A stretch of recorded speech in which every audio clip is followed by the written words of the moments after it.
Ajnanatimirandasya Jnananjana Shalakaya Chakshulmilitanjena Tasmai Shri Gurave Namaha.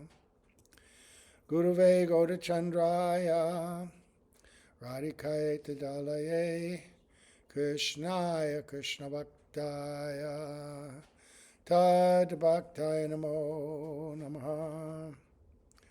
Yam Pravajantam Anupeta Apeta Krityam Dvapayano Viraha Katara Ajuhava Uteti Tan Maitaya Taravo Binedus Tam Sarvabhutam Hridayam Munimanatosmi Narayanam Namaskritya Naram Chaivanarottamam Devim Saraswatam Vyasam Tato Jayamudirayat Bhaktya Vihina Parada Lakshai Kiptashtakamari Tarangamadye Kripa Maitvam Sharanam Prapanna Vrinde Namaste Charanara Vindam Tave Vasmi Najivami Tvaya Vina Yati Vigyaya Radhe Tvam Nayanam Charanandike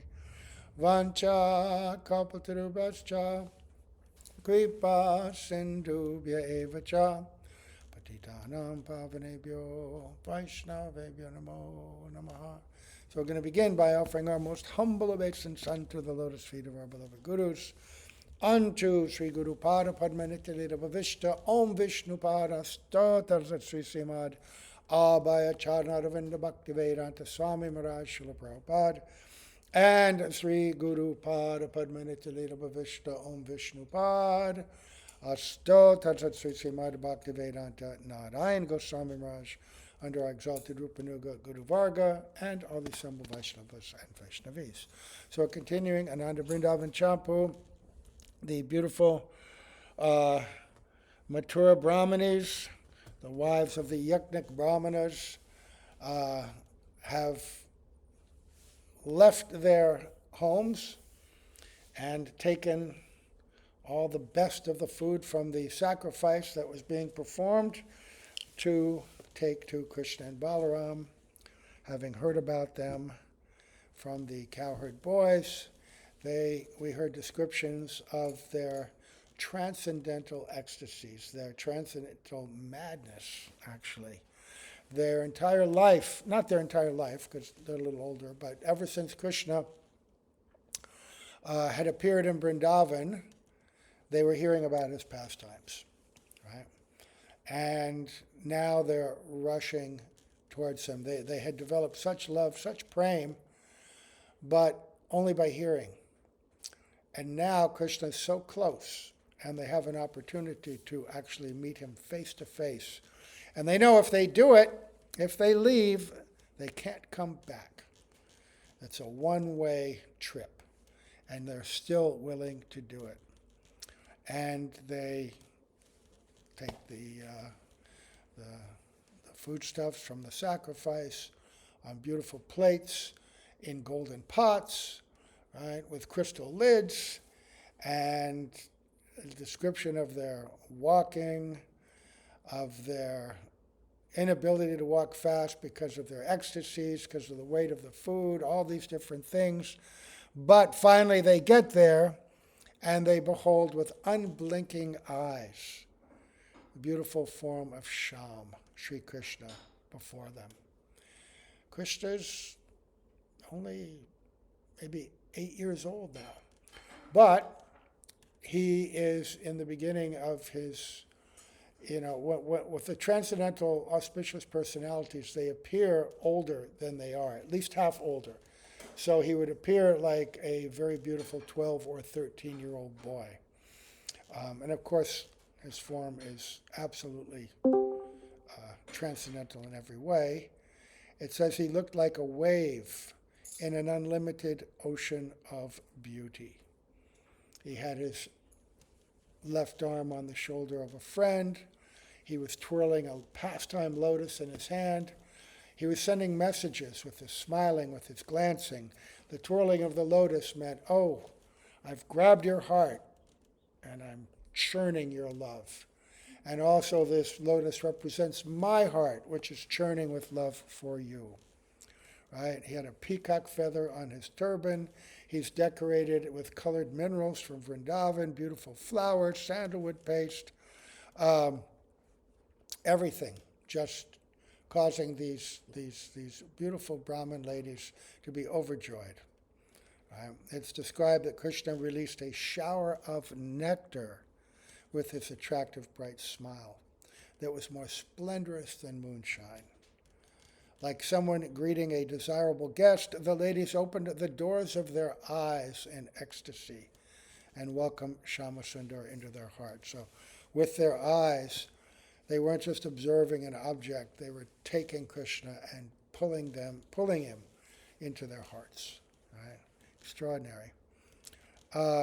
And Krishna appears, he's got this prankish, frivolous nature as a lover. He has 4 different aspects as lover. And they all are reconciled. They all can exist within him, even though they appear to be contradictory to each other. How can one person be like this, but actually be like that? How can he be chaste and submissive to his girlfriends, and yet arrogant and prankish and proud and a cheater at the same time? Because all of his activities, he has the full range of activities, but every one of them, and the full range of moods, but every one of them is an expression of pure love exchanged with his devotees in order to increase their love. And now they're looking at him and thinking, is he a dramatic dancer about to enact a wonderful pastime? Is he Cupid personified, or is he the embodiment of conjugal love? Is he the personified bliss of love? Is he the very form of pleasurable pastimes? All these questions raced through the excited minds of the Yagnapatnis. They'd never seen anything like this. They had love for Krishna, but they'd not yet laid eyes on him. And now they don't know even how to understand or conceive of such a beautiful form, the condensed form of love and the condensed form of loving pastimes and exchange. Krishna is Raso Vaisaha, the very form of love and its exchange with the beloved. Right? So they are completely overwhelmed. I mean, hearing that, we can also wonder what it would be like to be in that state of consciousness, completely removed from all attachment and conceptions of bodily identification, of the limits of this material body, and free from all the attachments that distract and cause so much disturbance, agitation, right? But to be completely absorbed in one's transcendental identity, and to see God face to face without any impediment, without any doubt. Right? So due to absorption in thoughts of Krishna, they acted boldly, free from doubts and hesitation. Conquered by love, they lost control of their minds while tasting the mellow of their relationship with the Lord.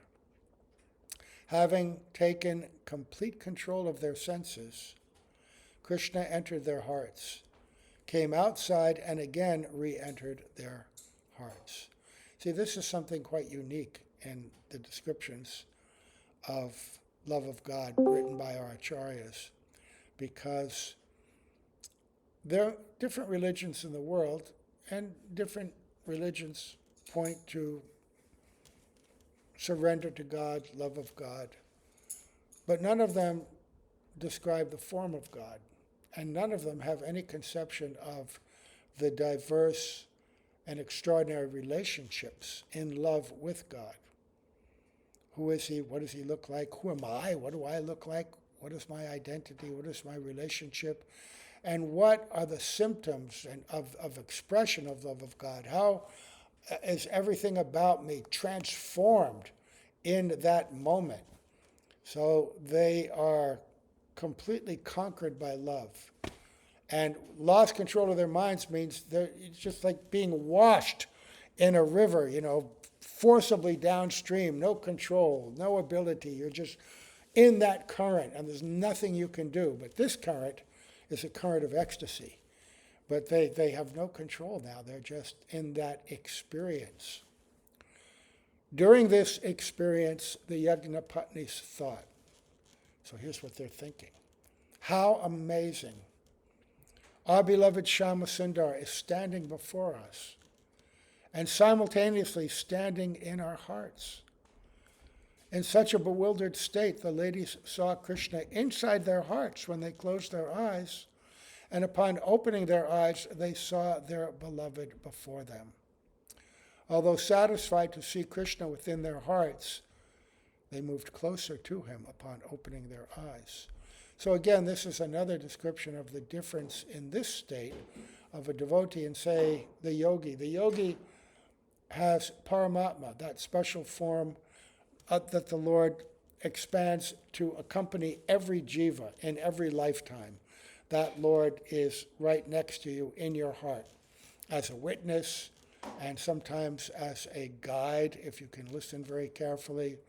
But he's a localized expansion, and when the yogis see him, they're just astonished by the beauty. But there's no interaction of service.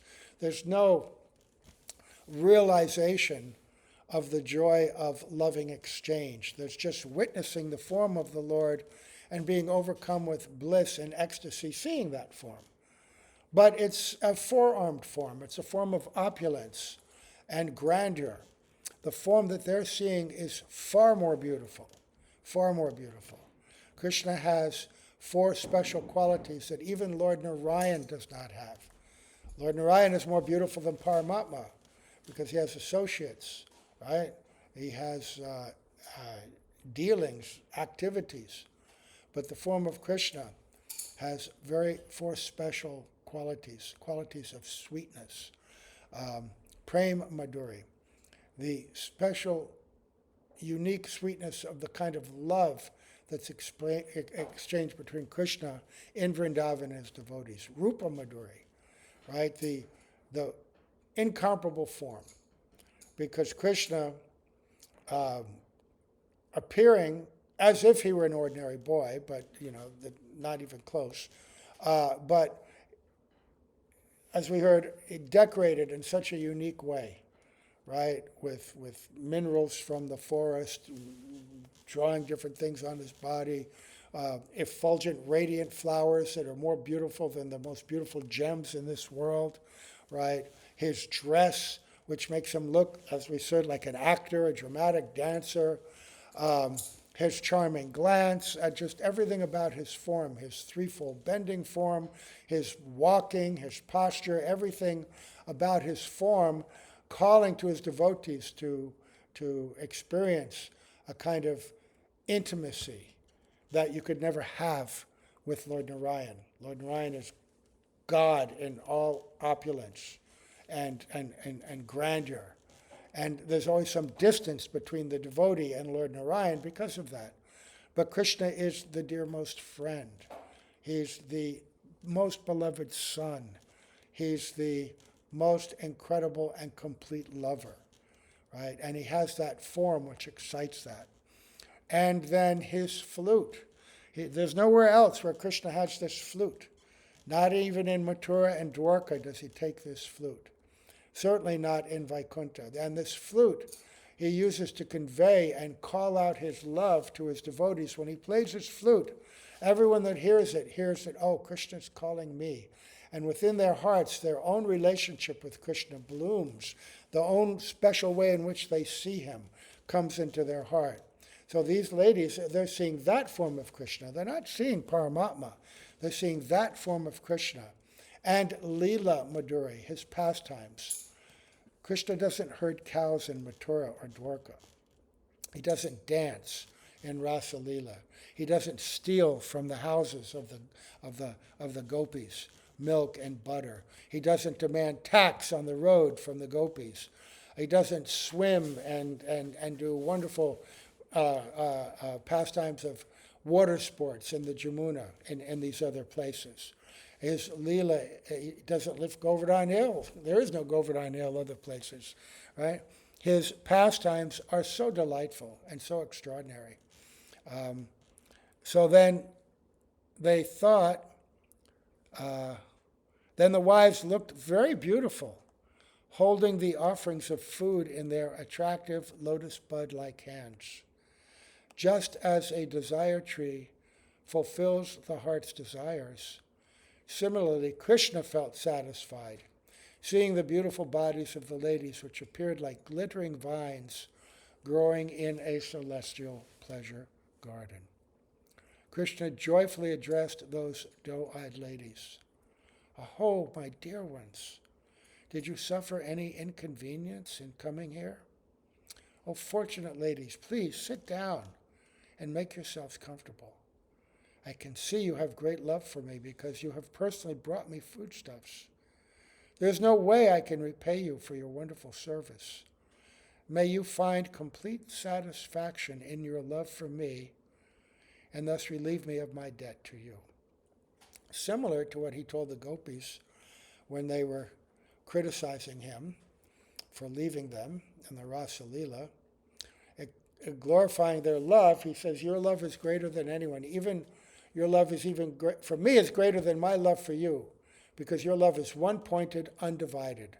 Whereas my love, I have to show love to my mother and father, to my cowherd boyfriends, to the cows, to the animals in the forest.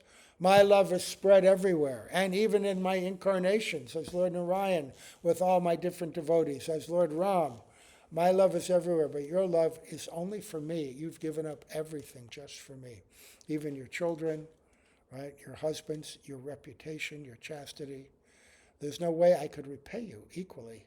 So I give you the special blessing that you find full satisfaction in your service to me. Let that be your blessing, that you'll always be completely happy in that. So Krishna's always trying to find a way to repay his devotees, right? But he says he can't, and that makes him even more attractive. And so he's telling them that also, because pretty soon he's going to send them away. And that's all they'll have is their service. But in service, in pure service, there's no real separation. And he's making that known to them. Right? So, very beautiful meeting, and he's addressing them so nicely. So after giving everything up, he's just, oh, now you've come. Thank you, thank you.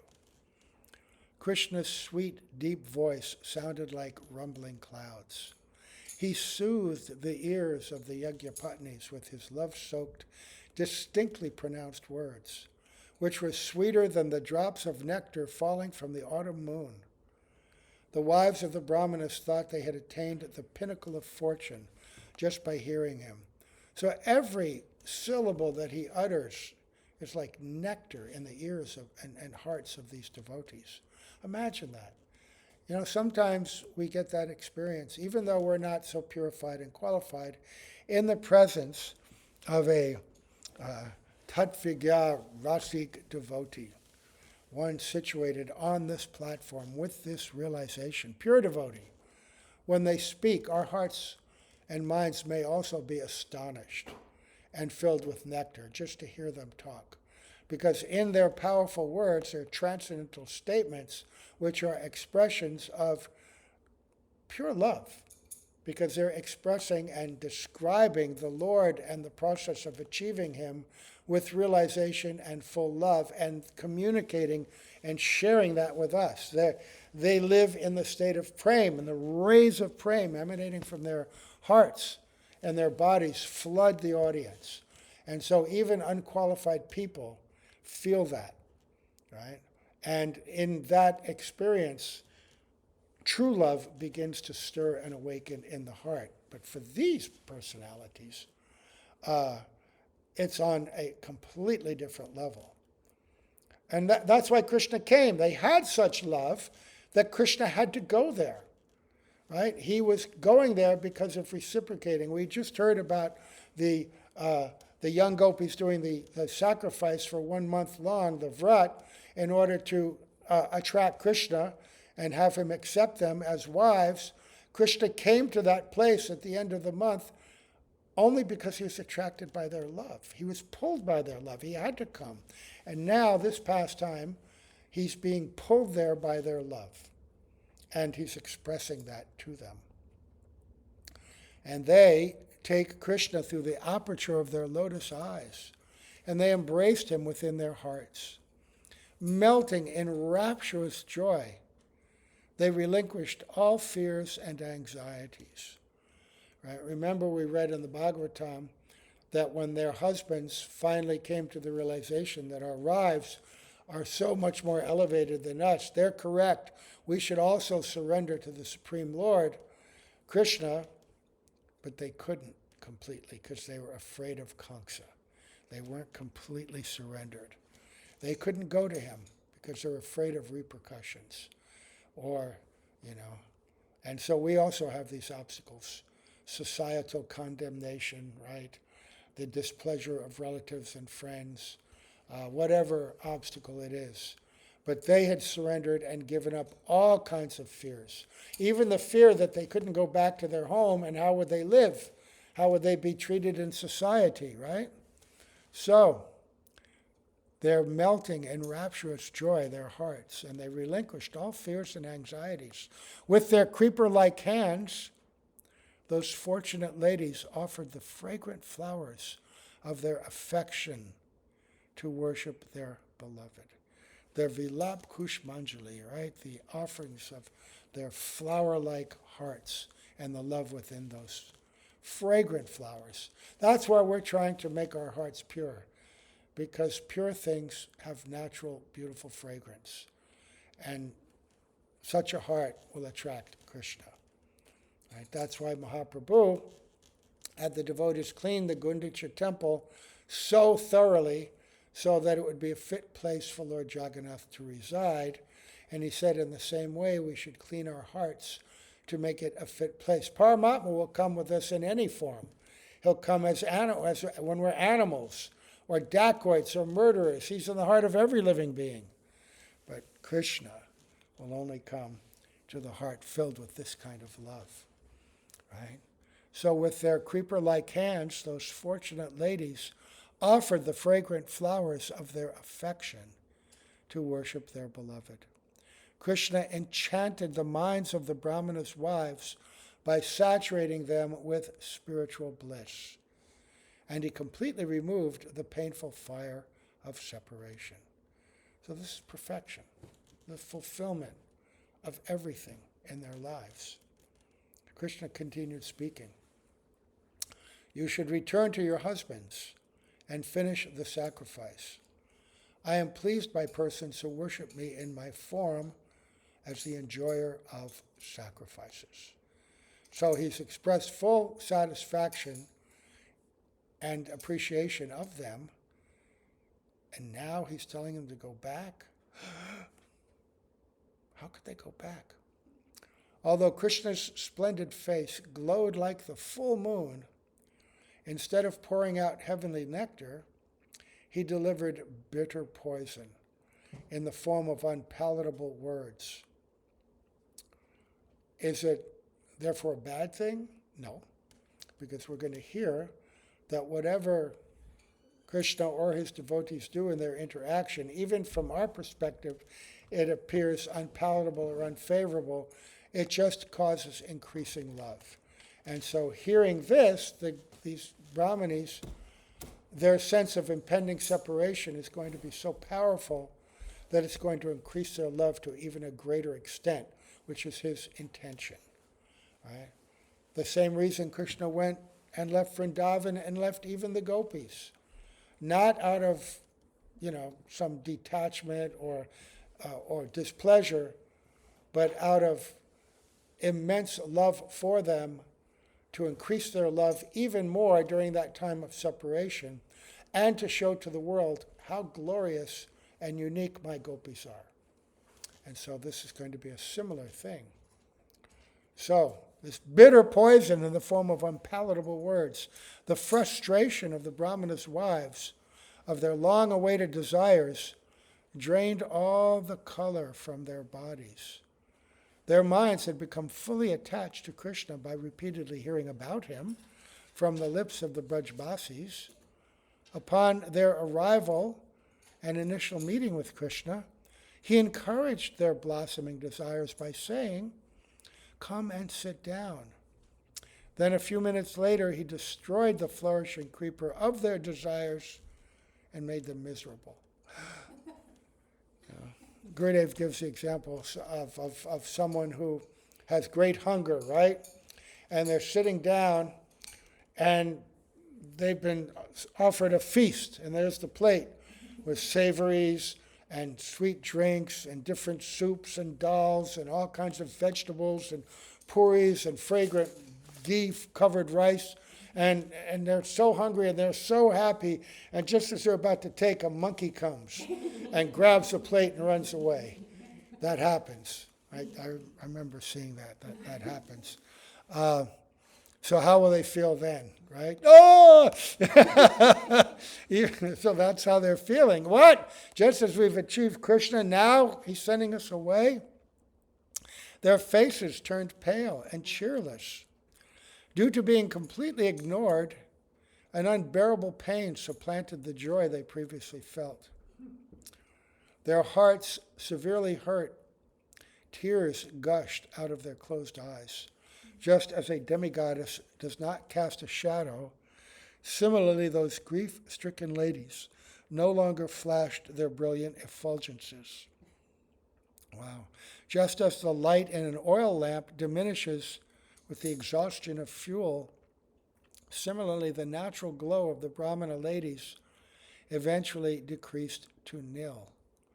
Giving up their shyness, the wives appealed to Krishna with choked voices. So it's described that the poison of this separation, or even of the impending separation, it's more powerful.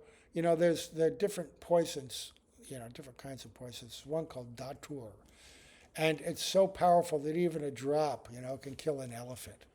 And if you took the power of all that poison in all the world, in all the universes, and all the pain that everybody in the universes experiences on the lower planets and the hellish planets, everything, and you combine all that together, it's not even a drop compared to the pain that they're experiencing now.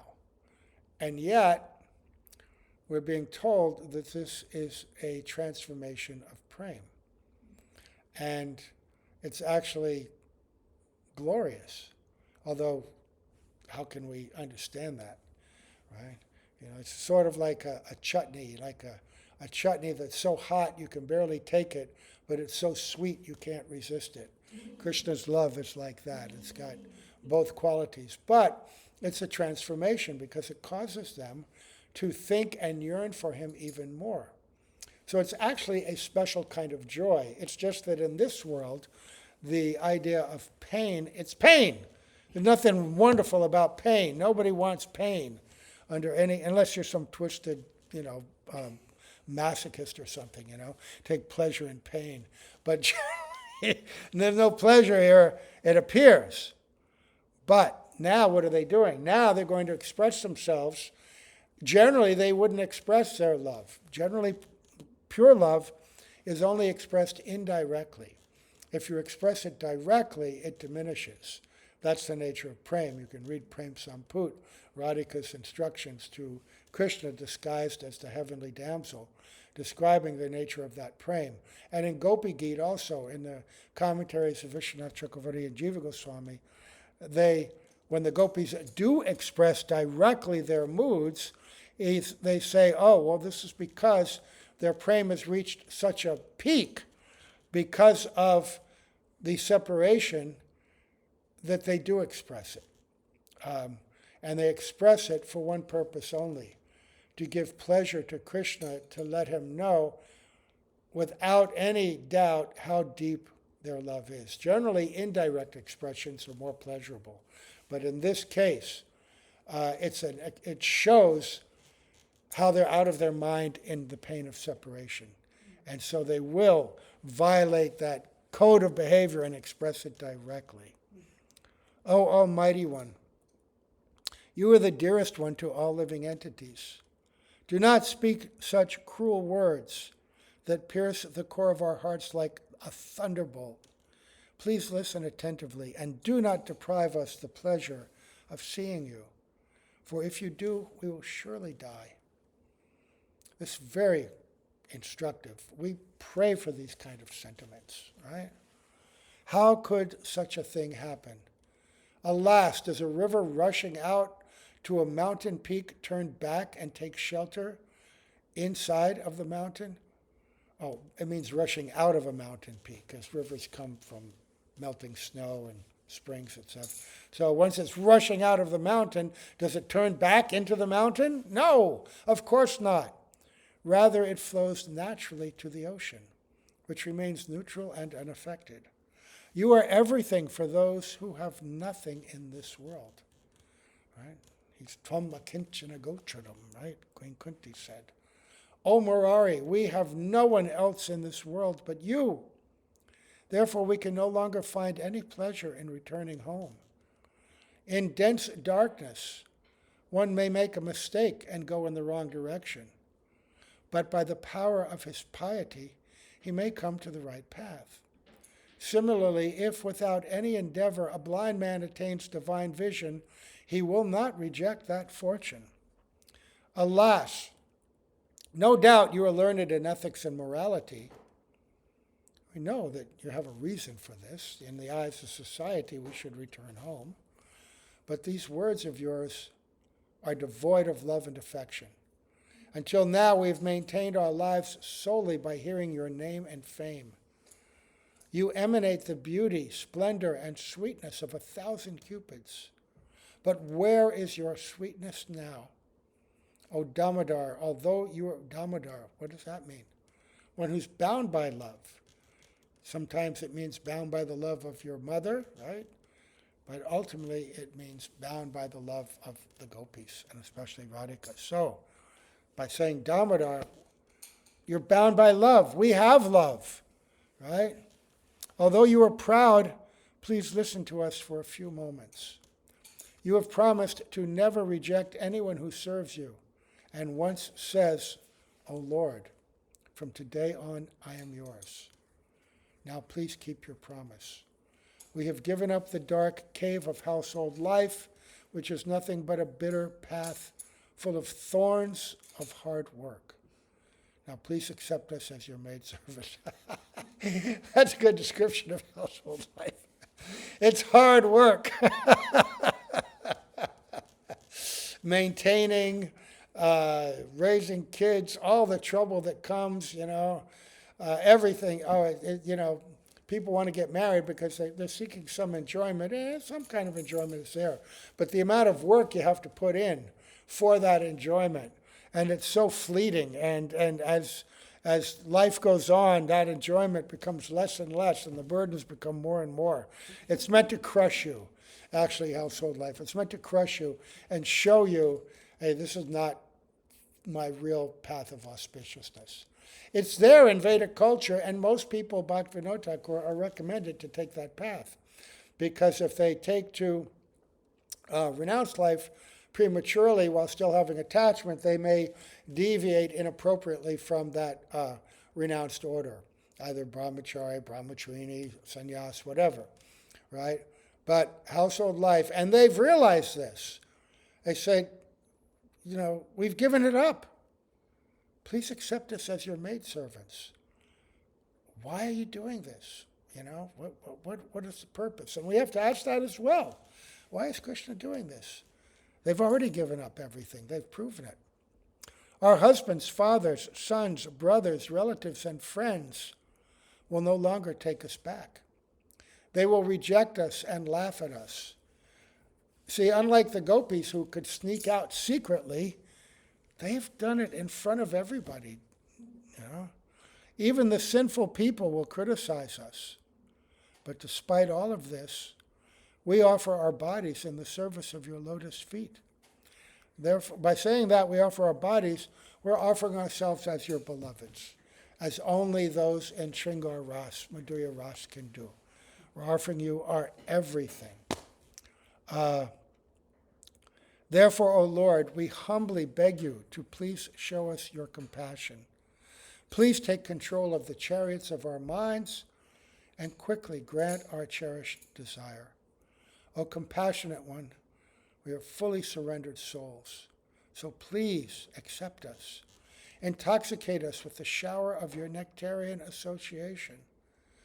On our heads and breasts we respectfully hold the fragrant flowers which you neglectfully kick away with your lotus feet.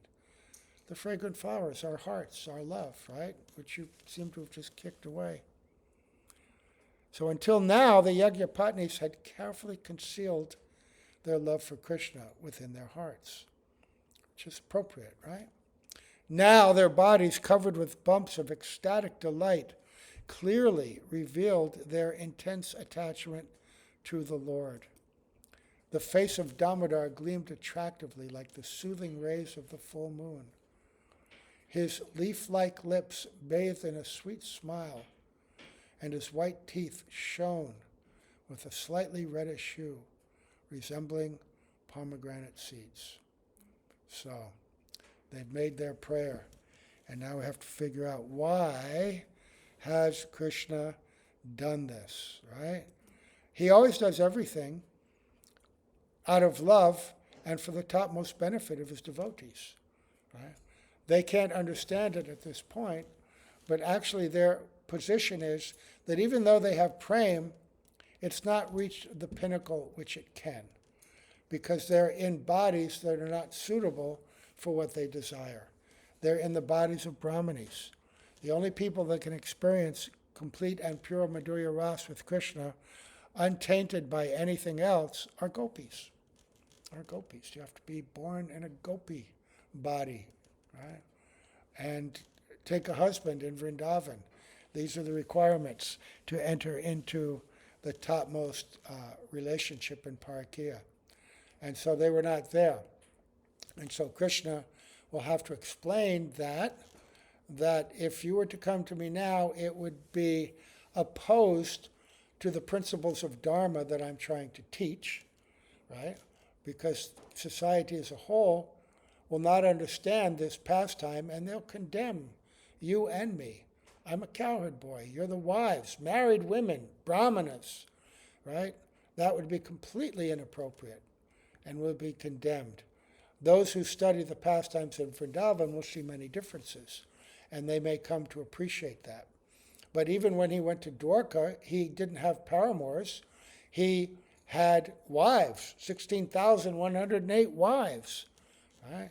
So it won't fulfill his further purposes when he leaves Vrindavan. It would be in opposition and create obstacles for his additional mission. Right?